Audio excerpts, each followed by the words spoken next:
উনুনে রান্নার প্রচলন তো অনেক দিন আগে থেকেই। আপনারা সকলেই জানেন যে উনুনে গ্রামের দিকে রান্না করা হয়, কিন্তু এখন গ্রামের দিকগুলোতে কি হয়েছে, সব বাড়িতে হয়ে গেছে পাকার বাড়ি।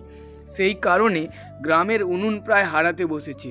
কিন্তু গ্রামের এই ঐতিহ্যকে তো আমরা হারাতে দিতে পারি না। তাই জন্যই এখন উনুনগুলো হয়েছে সব এই রকম। দেখুন, এটা পাকার মেঝে।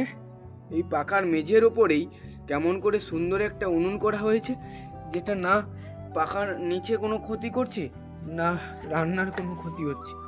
এইরকম পাকার বাড়িতে যদি আপনারাও উনুন করতে চান, আপনাদেরও আইডিয়াটা বলে রাখি।